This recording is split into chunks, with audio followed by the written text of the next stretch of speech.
যে যুক্তরাষ্ট্র একসময় ভারতের কৌশলগত মিত্র ছিল, সেই যুক্তরাষ্ট্রই কি এবার ভারতের জন্য সবচেয়ে বড় কূটনৈতিক প্রতিপক্ষ হয়ে উঠেছে? কারণ এবার ধর্মীয় স্বাধীনতা লঙ্ঘনের অভিযোগে ভারতকে বিশেষ উদ্বেগজনক দেশ হিসেবে তালিকাভুক্ত করার সুপারিশ করেছে যুক্তরাষ্ট্রের আন্তর্জাতিক ধর্মীয় স্বাধীনতা কমিশন USCIRF। শুধু তাই নয়, ভারতের কুখ্যাত গোয়েন্দা সংস্থা রিসার্চ অ্যান্ড অ্যানালাইসিস উইং ও এর সাবেক কর্মকর্তা বিকাশ যাদবের উপর নিষেধাজ্ঞা আরোপেরও আহ্বান জানানো হয়েছে। 2023 সালে নিউ ইয়র্কে এক শিখ আমেরিকানের হত্যা চেষ্টার ঘটনায় ভারতের গোয়েন্দা সংস্থা ও দেশটির 6 জন কূটনীতিকের জড়িত থাকার অভিযোগ আবারও সামনে এনেছে United states commission on international religious freedom. তারা তাদের 2025 সালের বার্ষিক প্রতিবেদনে এ সংক্রান্ত তথ্য তুলে ধরে।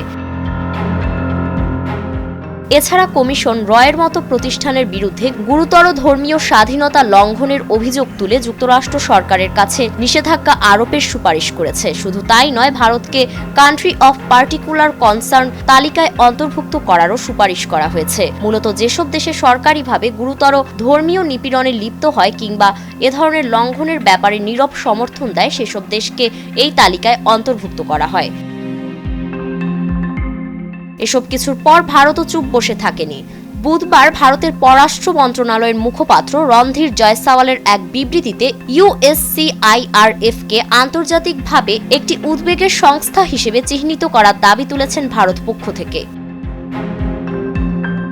ওই বিবৃতিতে আরও বলা হয়, মার্কিন ওই কমিশনের 2025 সালের বার্ষিক রিপোর্ট ভারতের নজরে এসেছে, কিন্তু আবারও সেখানে তাদের পক্ষপাতপূর্ণ ও রাজনৈতিক দুরভিসন্ধিমূলক প্যাটার্নই পরিলক্ষিত হচ্ছে। তারা যেভাবে কয়েকটি বিচ্ছিন্ন ঘটনাকে বারবার ভুলভাবে তুলে ধরতে চাইছে এবং ভারতের ও বহুত্ববাদী সমাজকে নিয়ে প্রশ্ন তুলতে চাইছে, তাতে বোঝা যায় ধর্মীয় স্বাধীনতা নিয়ে তাদের সত্যিকারের উদ্বেগ নেই।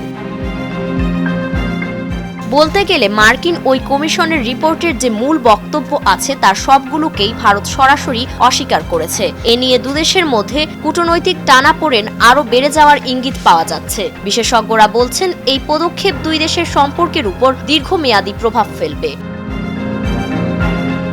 পারিন রহমান প্রীতি, নয়া দিগন্ত।